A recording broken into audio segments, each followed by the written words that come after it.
Welcome back, everyone. Thanks as always for joining me for another lesson here in the Build Your Own BPOS course. This lesson is going to expand on the earlier back office data admin lesson that covered a lot of the general principles and concepts that are found throughout the system in regard to reports and data analysis. We left that one, I think it was 4 or 5 lessons ago, after looking at an overview of our back office reports and some of the different reporting tools that we have.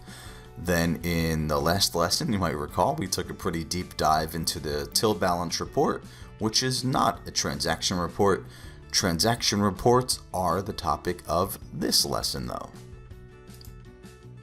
The goal of this one is going to be to focus on some specific transaction reports, but we'll start off now with a quick overview of what transaction reports are and which reports in BPOS are considered to be transaction reports.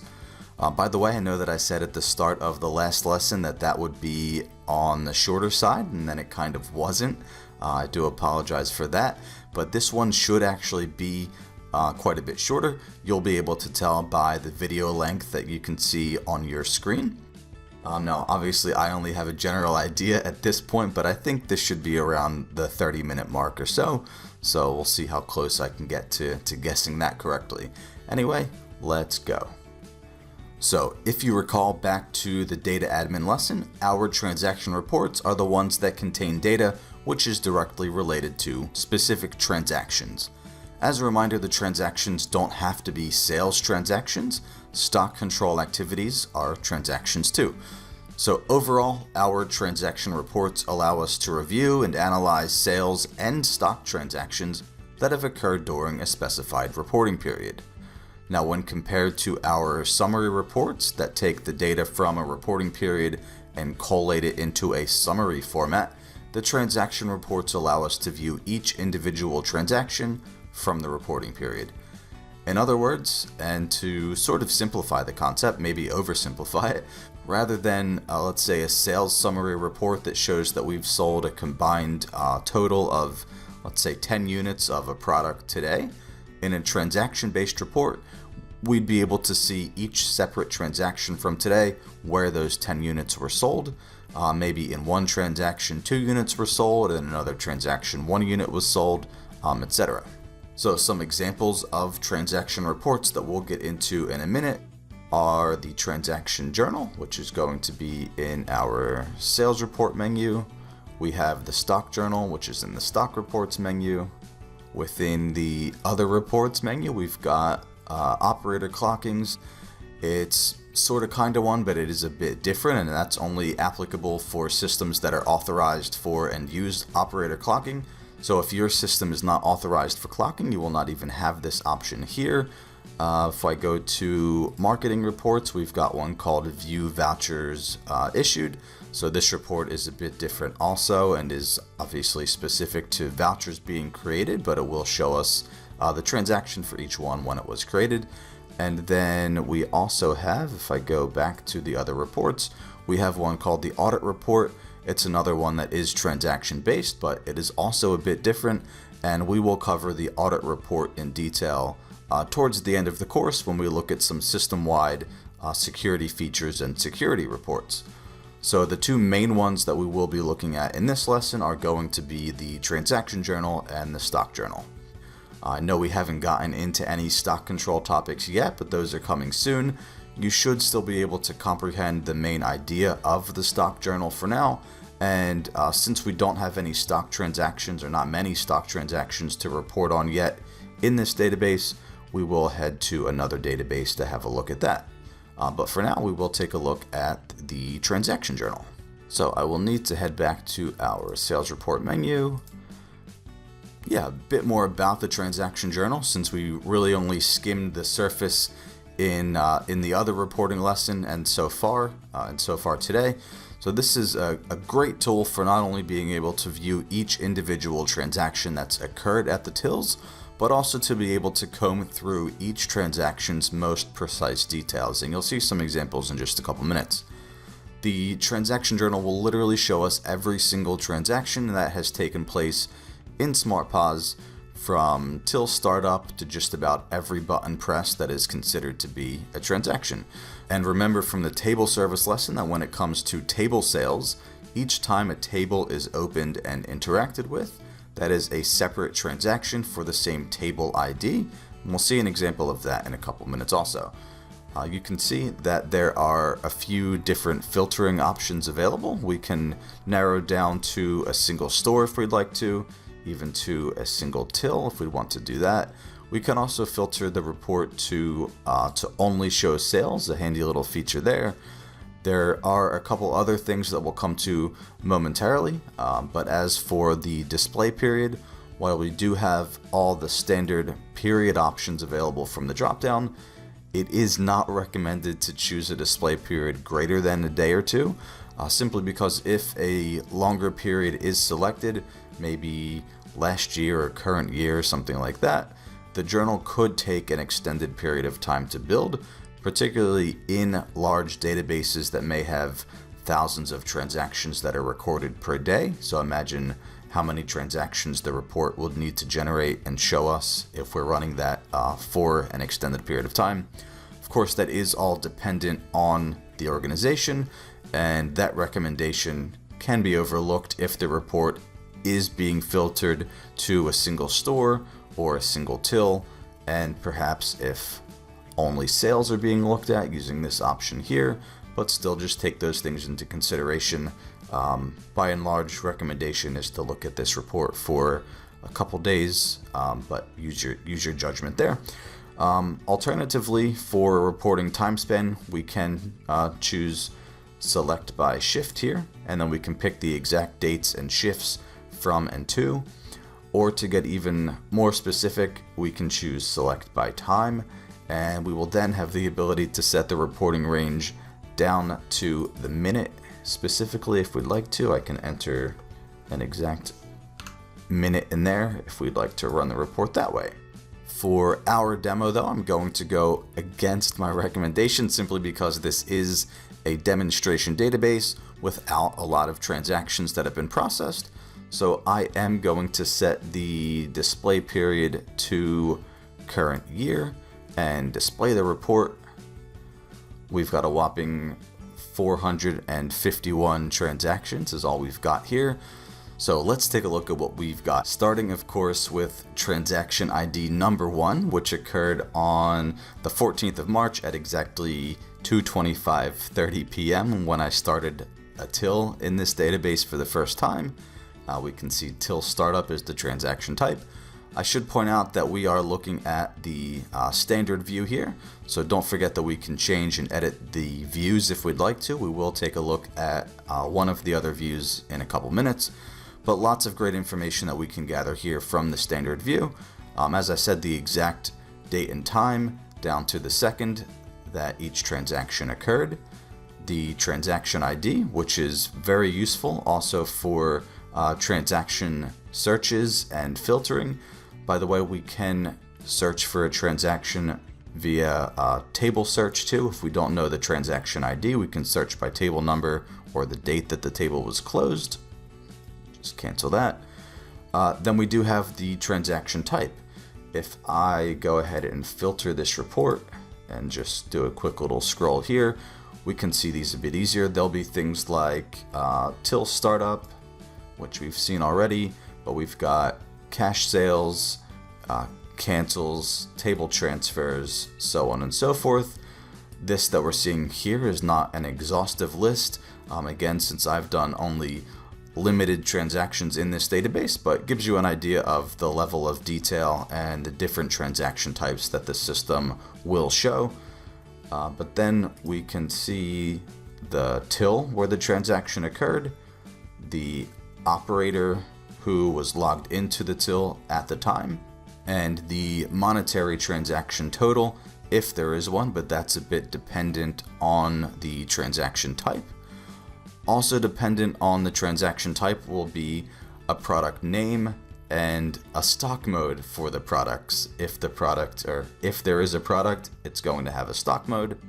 Potentially a size name for the products too. So you can see some of the products do not have size names defined for them, So that's why some of those are blank, but some of those do have size names there.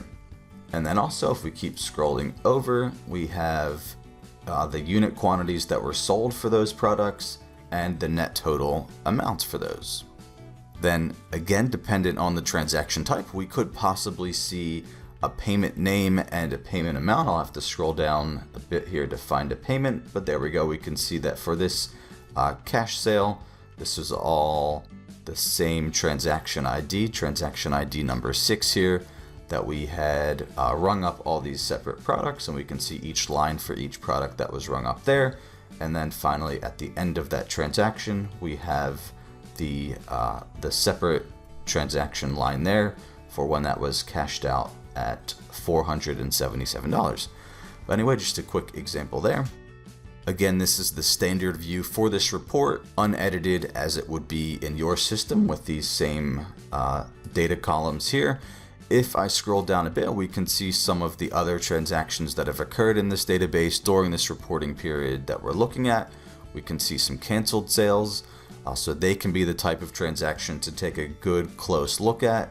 If there are a lot of canceled sales that have occurred in potentially the same shift or for the same operator, or we notice that the same operator is canceling sales time and time again, there could be something a bit fishy going on there, or maybe that operator just needs some additional training. Notice that also for a lot of these, a single transaction, as the one that we just looked at for transaction ID 6, a single transaction ID will oftentimes have multiple lines within it. So this cash sale, for example, is showing a separate line for each product that was included in the transaction.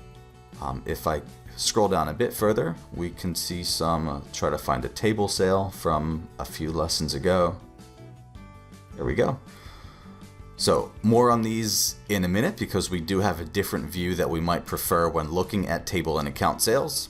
But the reason that we're seeing all these individual lines for each transaction is because the default configuration for how the list of transactions is displayed is this single list option here. We have these two radio buttons for single list and one for group transactions. So for transaction types that do include several bits, this will show us separate lines for each transaction with a blue line indicating the start of the transaction. If you'd prefer, however, we can choose this group transactions option, and I will then need to redisplay the report. This will show only one line for each transaction, and the rest, if there are any additional lines, will be collapsed and hidden. That does make it a bit easier if we'd like to quickly scroll through the report, maybe looking for a specific transaction if we're doing some investigating and maybe we don't know the transaction ID, but maybe we do know the transaction type or we know the transaction total. We can a bit more easily now scroll through the report and hopefully be able to find what we're looking for a bit easier. Now, an individual transaction can be expanded by clicking on the little plus sign here. Depending on the transaction type, this may be divided into a separate sales section and payment section. So this one here has sales lines.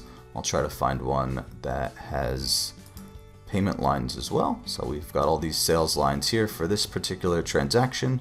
And then we have a separate payment line here. So this is that same transaction ID number 6 that we were looking at earlier. So we can see all the separate payment lines, or product lines, sales lines there, and then the little payment line section at the bottom. Regardless of the transaction type though, if the transaction has more details to be seen, that when we are viewing the single list are shown below that blue line, they will be shown when we expand in this view or in this display. Another thing we can do, whether we are displaying the single list or the group transaction, is we can actually double click on a transaction, that's a bad example. I'll find that transaction 6 again. There we go. So that will display the transaction similar to the way that it appears at a SmartPOS workstation.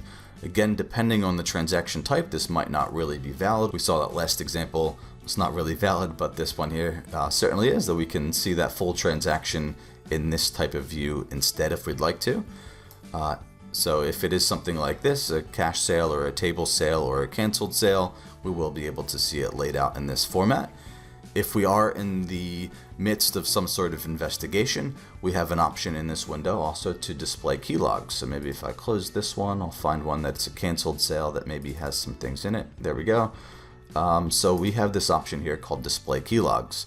We will be getting more into key logs in a later lesson in the course. When we look at, I mentioned the audit report earlier, so when we look at the audit report and some security things in the system, we will get into key logs again.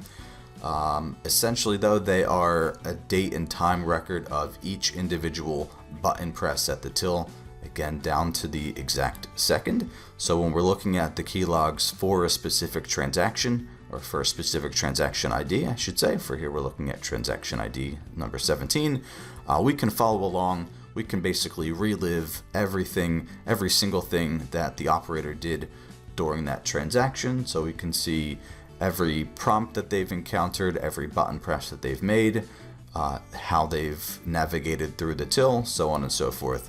Quite helpful things here that the transaction journal can provide for us. But again, we will get into key logs in more detail in another lesson in the course.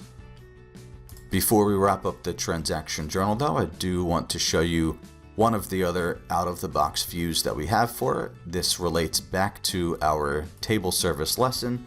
You'll notice that when we're in the group transactions display here, we can only view the standard view, so I will need to change back to the single list view there, and then I want to change to the accounts and tables view. This is one that I had alluded to earlier. For our demonstration here, I am also going to filter the transaction type to just look at table transactions. So with this view, along with being able to see, of course, the date, time, transaction ID, etc., we could also see an account number and an account ID. This view is, of course, as I said, for accounts and tables. So if there's an account involved, we'll be able to see the account number and the account ID here if there are any. We haven't done anything with accounts yet in this database, but just so you know, we can use this view for those also. We can also see a table number and a table ID. You might recall from the table service lesson that each time we interact with a table ID is a separate transaction ID. I'll find, let's see, we've got one right here for table ID 5. So we can see the first transaction when this table was created was transaction ID 86. Within that transaction, if I scroll over, we look at the previous balance here, we can see that is $0. If I open this up, we can see that we added some drinks and some arancini, totaling $25.50 here. So if I close that, we can see that here as the transaction total. Then transaction ID number 87. We were rushing this table along here. We only have a 3-minute span there between transactions at this table, but still the same table ID, separate transaction ID. In this case, we've started with our negative balance, which was the transaction total of the previous transaction on this table, and then we rung up another $110 worth of products here, and we've got our new transaction balance. So the next transaction down, transaction ID 88, we now have the balance negative $135.50. That's what was owed on the table at that point, so on and so forth. Some more products along the way, and then ultimately if we come down to transaction ID number 90 for this table was when it was cashed out and there was a tip included there. And if we do have these buttons here to go previous and next transaction. We go to the next transaction, number 92 was when this table ID 5 for table number 22 was finally closed out. So some very useful, cool things that we can do and see with our transaction journal here. I should note, however, that this report should not be used for sales reporting at all, simply due to the nature of the report and how it displays information in a non-summarized format. As we've seen throughout the past few minutes here, there are much more suitable summary reports that we have available for us that we should be using for sales reporting, which we will actually be covering in the next lesson. The next lesson will be on summary reports. Alright, next up is going to be the stock journal, but I did say earlier that I would need to swap to a different database for that. So I'll pause here, do that, and I'll be back in a second. Alright, so different database here with a lot more phony data in it from a few years worth of training and demonstrations. But if I go to our stock reports menu, to our stock journal, this is going to look a little bit like a report that we will see in the next lesson, which is called the Sales Report Creator. I believe we looked at it briefly in that data admin lesson. But what this stock journal will show us are all of the sort of modifications and changes that have occurred regarding stock during a reporting period. As you can see, there are quite a few filters and options that we can configure here so that while we can limit the report to only show us certain stock transactions, maybe we're only interested in seeing purchases, for example, or something like that, this can show us all of our stock transactions that have occurred during our display period, whatever we select for that. So I will just leave everything as is for now, and I will run this. Oh, actually I will need, obviously I haven't conducted any stock transactions in this database for today. I will leave the filters and options as is, and let's go ahead and run this for last year for the reporting. By the way, for the reporting time frame, we do have the same options that we saw within the transaction journal if we would like to select by a specific time or select by shift, but I will just run this for last year. Now there are only a couple different views that are included for this report as out of the box, so we will just stick with this one called standard. This start and end one here won't really make too much sense until we go through some of the stock control lessons anyway, so we will stick with just the standard view for today. So within this view, we first have our adjust type. This is essentially in what way was the stock adjusted. So was it due to a sale? If I scroll down, we can see some different options here: an incoming purchase, an internal transfer, where we can then see transfers in and out, where it was transferred internally within the venue or within the organization from one store to another, etc. As I scroll through, you'll see that most of the adjust types do match to these options with a few exceptions, but everything will be categorized. All of these adjust types can be categorized into one of these options, which is how and why we can use them to sort of winnow down the report to only be able to only have a look at certain stock transactions for us. By the way, some of these adjust types will make a lot more sense later in the course, but I'm confident that you will be able to understand for now at least what sales, purchases, and internal transfers are. Again, I know I've said this before and I'll say it again, but stock belongs to individual stores, not to a venue, so stock can be transferred between stores in the organization.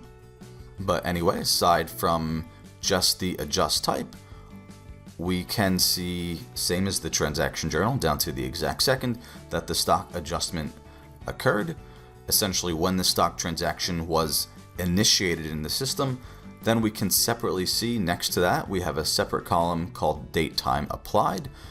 So that is the exact time that it will range from instant. We can see, if I scroll through, I'm sure we can see that are instant, some that are instantaneous, and some that will be a few seconds, some that might be a few minutes, depending on the adjust type and what else could have happened between the time that the stock transaction was started, which is the date time adjustment, and when the transaction was actually finished and processed in the system, which is the date time applied. Then of course we can also see the operator responsible, whether they were logged into a till or logged into back office, depending on where the stock transaction occurred. And of course we can see the product name and the store name for where these transactions occurred and what products the stock transaction included. If I find a transfer here, I know I had one earlier, there we go. So for transfers, I'll just leave it on this one here. So for transfers, notice that each one should have a transfer out from one store matching to a transfer in to another store. In this case, we can see that these were instantaneous at the time that the transaction was initiated, and when that was applied is the exact same time. We can see that this went from, this was a bottle of craft beer, just one unit here that was transferred out from the cocktail bar and into the warehouse in this database. We can also see the starting quantity on hand, meaning how much of that product was in the store prior to the stock transaction taking place. If I scroll to find maybe a purchase where there is some stock on hand that we can look at, I need to scroll the other direction. There we go. So we've got a few things here. So for these products here, we can see the starting quantity. I'll just highlight one here. We've got some seeded bread. We can see the starting quantity on hand. Then the quantity adjustment. If I scroll over, it might make things a bit easier for us to see here. I'll scroll all the way down. We can see the quantity adjustment, whether it is positive or negative. So it's going to be positive for these purchases. And then we can see our ending quantity on hand after the stock transaction was applied. We can also see our cost that were associated with all of those quantities. So the value of what was the value of the stock on hand prior to the transaction taking place, the stock transaction taking place, the value of the stock quantity that was adjusted, and the value of the stock on hand quantity afterwards. That's our cost X end. In the next two columns, there may or may not be some data in them depending on the adjust type. If there's another store involved, such as for a transfer, if I scroll back up, for a transfer, it will show here. So we can see the store name where the transaction adjust type is for. So in this case, this is a transfer out from the cocktail bar, but we can see the other store involved here was the warehouse. And if there's some further description of the stock transaction, that will be shown here in this description column. Sometimes this is generated by the system, and in other cases, we can actually manually enter a description at the time of the transaction, which we will see how that can be done in some upcoming stock control lessons. And again, some of this will make a bit more sense when we get through some of those lessons, but hopefully you still get the idea of what this stock journal report can be used for. So if we go back up to our filters then, if we would like to filter this to a specific product, operator, supplier, etc., we can click on the filter for one of those, and then we can select an operator or an operator group there if we'd like to filter down to that. Same thing for a product, and we don't have any suppliers in this database yet, but once we have some suppliers, we do have suppliers in this database. This is a different database. So we could filter to a specific supplier if we would like to also. And if we'd like to filter to a venue, store, or till, we can use these drop downs to select one. Last thing I want to mention, and I meant to mention this earlier, but if we come to our view editing here, one thing that could be helpful to add to this view is going to be a transaction ID. So if I add that, and then if I right click, I can actually bring that up to the top. Select OK to save that, and we will rebuild that report. So now over here on the left, we do have our transaction ID that can be associated with each of these adjustment types, which we can then use for reference if we need to. And similar to the transaction journal, we can see that for a specific transaction ID, there could be the same number, the same transaction ID number, but multiple lines for it. So in this case, we've got one for transaction ID 1574, but there are 4 separate lines for it, and these were all this was all purchased, but we can see in this case this is just 4 separate products that were purchased within that transaction, and we then do have all of that separate information that is laid out there for us for each of those lines within the one transaction. But that really is it. So yeah, like I said, relatively quick one today. I'm not sure the exact time that this will be until it is edited and finished, but I think it should be around the 30-minute mark. But yeah, we've reviewed what our transaction reports are, and then taken a look at 2 of the most common ones that we have, the transaction journal and the stock journal. As always, thank you for watching.